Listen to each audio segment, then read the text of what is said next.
Hello, and welcome to God's Hookups television show. This is Dr. Barbara Young, your host, and this is a show that features up close and personal interviews with guests from all walks of life who share their stories about unexplainable blessings, successful events, and extraordinary miracles and encounters that can only be of God's hookup. You will receive hope, enlightenment, encouragement that will feed your spirit and your soul. Now, to my guest today. Well, hello, and welcome, Deborah Cunningham. It's so good to have you on the show today.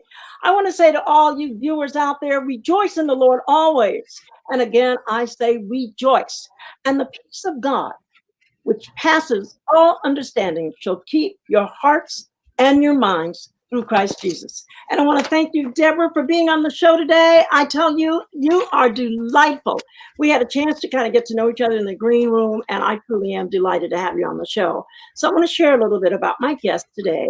Miss Deborah Cunningham is a teacher, trainer, and consultant. And she and her daughter are recent transplants from New York, and they now reside in San Diego, California. So we want to welcome her to San Diego, California. She is now empowering parents of school-age children to explore all of their education options, including homeschooling during this time of education disruption. So she is here to share her God's hookup story of how her life trajectory was changed. So Deborah, I am so happy to have you on the show. So, thank you. All right. More immediately, tell us one of your God's hookup stories. You have many.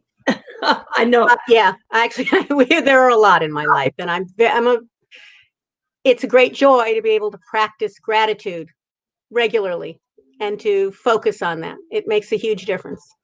But as far as my introduction and what you were talking about, what I'd like to talk about is the fact that I have a big program that I've been working on for the last 6 months ago, or so rather, where I help families of every type become fiercely intentional about knowing who they are, where they come from, where they're going.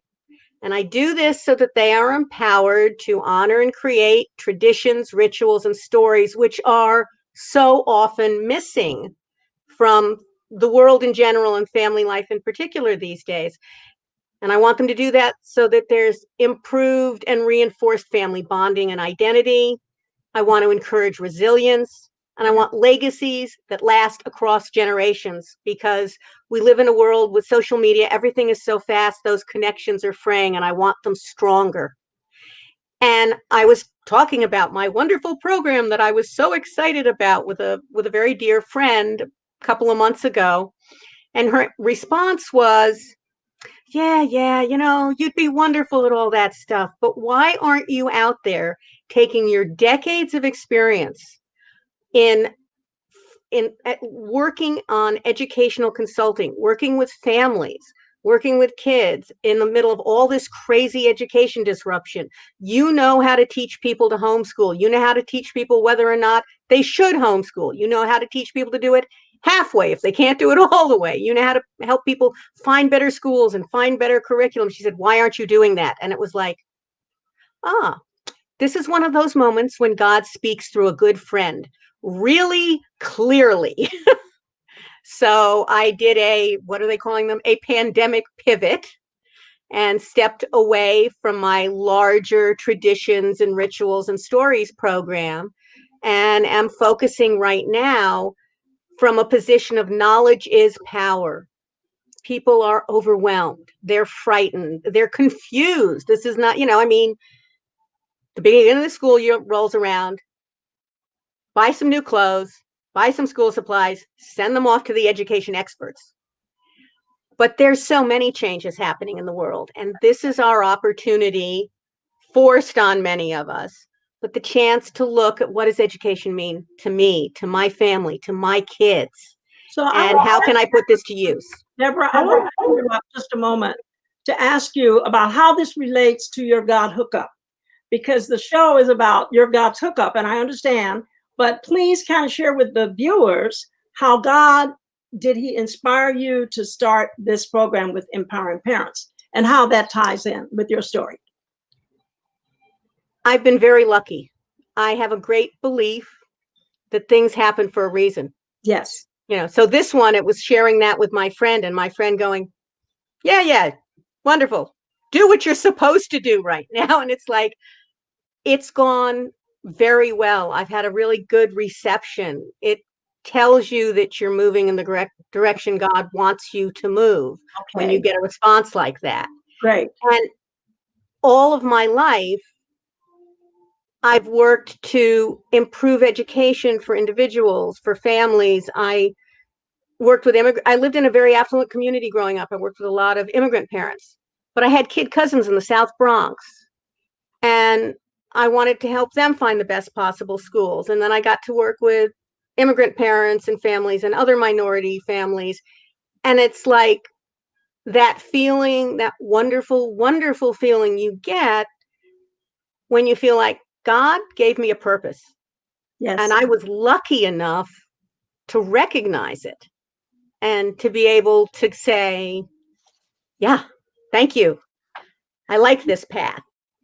I You think know, sometimes people get a path that's harder. Mine has felt wonderful, and when I've drifted off it and done other things, there's always been something calling me back. No, this is where you should be. This is what you should be doing. well, So, Deborah, I do know, as we talked in the green room, that you have a daughter who has had challenges. And how did you handle that? Because the onset was at a later age. So how did that impact you and your walk with God? Were you angry, or how did you? Because here she is, up 22. She's doing great. She's doing all these wonderful things. Smart, very intelligent, and all of a sudden, at a certain age, things just seem to fall apart. How did you handle that? you put one foot in front of the other. And it's funny because I'm comfortable caretaking. So it changed the whole focus of my life, but I didn't think a lot about it in relation to why has God done this to me, or even to her, Yeah. until we realized this was chronic, this might be permanent. And then there was that sense of, why? And one of the things that happened is, after she'd been sick for a few years, she had she got a little better for a while. It got a little better. Now, among other things, she's very petite. She was a dancer and a cheerleader, which is what you would expect. She was also the only girl on her school wrestling team. And she loved wrestling because it suited her personality. She was both an individual and a member of a team. And in college, she stopped wrestling because her shoulder was injured and she was afraid she'd lose her Marine Corps contract. She was going for an ROTC contract. And so she stopped wrestling, but she started coaching. And I had told her, I said, look, you'd make a wonderful coach. And she goes, no, I want to wrestle. I don't want to coach. I don't want to teach. I want to do. And later she said, I would never have believed it at the time, but I got more satisfaction out of coaching than I did out of wrestling. And because she coached during one of those time periods when she was doing a little better for a few months, she accompanied the New York State girls wrestling team to Fargo, North Dakota for the Nationals. And she may have saved the life of one of the girls who became severely dehydrated, who had a really complicated home life. And she sort of adopted her as a little sister. And it changed everything. And that girl eventually went to the Naval Academy and is now working on a submarine and very pleased with her life. And my daughter looked at me one day and said, it's so hard to know why God does things because we're not omniscient. And yet, if I had never been sick, if I had never lost everything I wanted to do with my life, I wouldn't have been there for Amanda. I wouldn't have met her. I wouldn't have possibly saved her life. I wouldn't have been her friend and her support when things were really difficult. Right. And when things get tough, what we pray for, what we ask for, is a little tiny glimpse of maybe why are we what are we here? Why that we do believe everything is for the good on some level. And that's the type of faith that keeps us going when it gets rough, that it's for the good, even if we're not recognizing it. And I think that's so true. And what a marvelous opportunity to say that, and for her to be able to recognize that and to acknowledge that. What a great daughter. Yeah, she is. She really is. So the two of you against the world with your faith. Feels like that some days. Well, as I shared with you, I had a special needs child, and can understand and relate. I was a single parent from the time she was like 8. And the onset was at 8 years of age as juvenile diabetic. And of course, unfortunately, she died at age 30. So, but when I asked that question, did you ever get angry or, say, God, why does this happen? I had this beautiful child, and then, some things happen, but there is hope. And you talked about being a caregiver, and I'm wondering, when I look at your story and the things that you're doing today, you're helping families of every type to what I like your word that you've stated, to become fiercely intentional about knowing who they are, knowing who they are as a family, where they're going, where they came from, and where they're going. And I think it's noble of you to talk about and bring this love of God to people, families in particular today who are struggling. I know many of them are. I mean, I don't know what it would be like to have a husband and 3 kids at home today that had to be homeschooled or, needed to be schooled. And how do you create those family traditions and rituals that maybe we've forgotten about? Because if mom and dad are working, and they come home at night and the kids have been in school all day, where's their time for family rituals and honoring and that family bonding? So did you come up with this prior to the pandemic or during? No, I came up with this years ago, Okay. but I started to really hone and focus and fine tune it and try to find a way to say it succinctly about in early 2020. So, and I will be really honest. Everybody talks about how difficult this year is. It ain't difficult for me. 2019 was the difficult year. I had caretaker burnout. I was in one of those spots where you're so depressed you don't even know how depressed you are, although I mean, whether I would have been so depressed if my daughter hadn't been ill and I hadn't been taking care of her for so long, and we hadn't felt we needed to move to California because they took away pain medication from roughly 10 million Americans in the last few years. And she was one of them when we came for smart medical cannabis and sunshine because the cold was really hard on her. But the one thing I was grateful for all through 2019 was she was there. She kept me going. So here's somebody who's so ill, and yet she kept me going. And she's my hero. She really is. But I had started working on this a long time ago. It never occurred to me I'd be able to pull those skills that related to homeschooling and everything out, and polish them up and say, and I want to clarify a term with you because everybody's talking about homeschooling. They're not.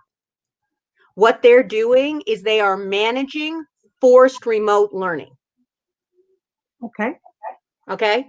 Homeschooling is about intentionality, choice, freedom, control, flexibility, adapting to your kid and your situation. And what the parents are stuck with right now is plug your kid in for X number of hours a day, and we're expecting you to help with the homework. Wow. So that's managing forced remote learning. And it's not that it's a terrible thing. It's not that it can't be done and be okay for a lot of kids. But for a lot of kids, it's not adequate. And I want the parents to understand it ain't homeschooling.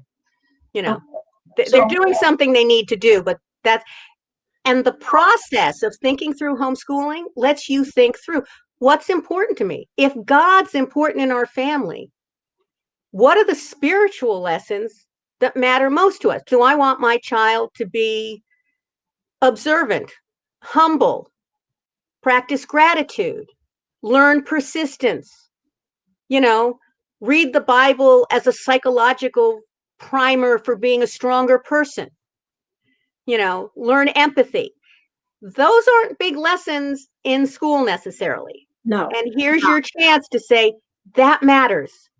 How can I bring more of that into my child's life, my life, my family's life, so that even if they go back to school, and you said, everybody's overworked, everybody's strained for time. So what can I do? Well, I read something wonderful. One woman was trying to start this sort of ritual traditional thing. So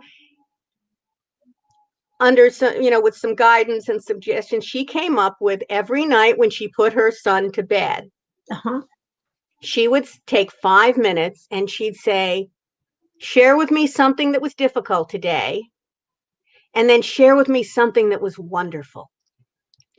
And they did this for a couple of months. And she was it made what had been a difficult bedtime routine go so much smoother, and it was a wonderful way to end the day. And then after a couple of months, her young son, who I think was all of like 5 or 6, looked at her one night and said, Mommy, what was hard for you today, and what's something that was wonderful? That's great. And that's the kind of thing I want to give people.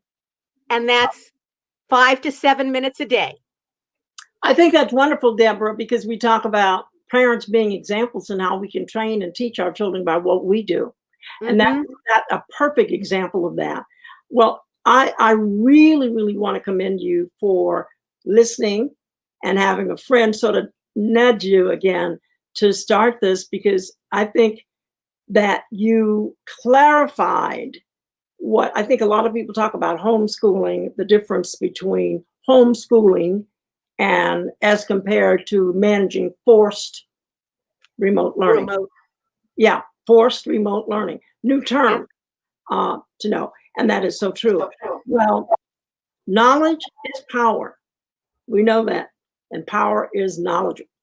And so thank God we have people like you, Deborah, who have had your own experiences and out of this depression, out of transitioning and the challenges you've had with your daughter. And I can well understand that. And being a single parent and navigating this, I want to thank you so much for being on the show today, just to share a little bit about you, a little about, going through depression and how you've made a change. You made a significant choice, and that we're going to get through this pandemic, and that it can be a learning experience. I think you remarked something about this when we were in the green room, about people can't imagine what a pandemic is like. You had a sort of an AKA example. Yeah. Yeah, no. It's people are so shocked, people are so surprised. And yet there's two different things that it's been brought home to me that I have a different perspective. One of them is these things happen every 100 years. Everybody keeps talking about the 1918 pandemic. My grandmother lost one brother in World War I, but 2 of them in the months after the pandemic. And her first husband's wife died at 8 months pregnant. So I've always known these things can happen. And I looked it up and realized there's one of these every 100 years or so. And the other piece of this that's very close to home for us is my daughter is basically trapped at home by she's chronically ill. And I would like to hope that everybody else out there, that people will be more empathetic, understanding that there are millions of people out there when this is over and they get to go back out into the world totally. There are millions who can't. They couldn't before it started, and they can't after it's over. So, this is your chance to stretch your empathy, to be, yes, I walked a mile in somebody else's shoes that they're stuck in. Well, I can't thank you enough today for being on the show today. This has really been very informative and really interesting, because it's a little bit of a learning experience for parents out there, because I wasn't sure that we'd have a chance to talk about that, but we did. And I'm glad you had a chance to let people know you're in the San Diego area, and if they want to look you up to help their families or to explore anything, I can tell you her website. I have it. I don't have a website right now, but I'm Deborah. Let me give your email. Thank you. KC Works D. D as in David, K as in kangaroo, C as in Charlie, Works, D as in David @gmail.com. I'm sorry I can't show it on the screen, but again, that's DKC. DKC Work, SD like San Diego. Yeah, D. SD's for San Diego. @gmail.com. Because I'm sure many of you would like to maybe have some tips how to empower, honor, and create family traditionals, rituals, and stories that are going to help family bonding, and I think which right now is needed, and resilience, so that we can create those legacies that will cross, using your words, generations and generational lines. So thank you again, Deborah, for being on the show. I want to say goodbye to all my listeners today, because we really want to thank her for being on the show today. And so I'm going to say goodbye to you as we go, and we're getting ready to say goodbye to everybody today. So again, thank you for listening. Tune in next week. But I have a few things that I want to share with you. To receive an update for the show, actually, guess what you can do? For all of my live upcoming shows, you can please subscribe to my YouTube channel at drbarbaradio@gmail. If you'd like to be a guest on the show, you can contact me at drb@godshookups.com. Love to have you on the show and share your transformational God's Hookups journey, or your God's Hookup story. Also, you can follow me for any new radio and TV shows on Facebook, Instagram, LinkedIn, at Dr. Barbara Young. And I want you to be sure to share this show with your friends. This is something that has not been done a lot, and that's to have people to have the freedom and to come on the show and to share their experiences with God, who is the creator of this universe and who loves us all. And remember, you can watch the show every Friday. Tell your friends at 11:30 a.m. Pacific Standard Time, 1:30 p.m. Pacific Standard Time, and 2:30 p.m. Pacific Standard Time. So until next Friday, I have 3 other wonderful guests that are going to be coming on. I want you to tune in to God's Hookups. So I'm saying goodbye to you, and have a very, very blessed weekend. Don't forget, rejoice in the Lord.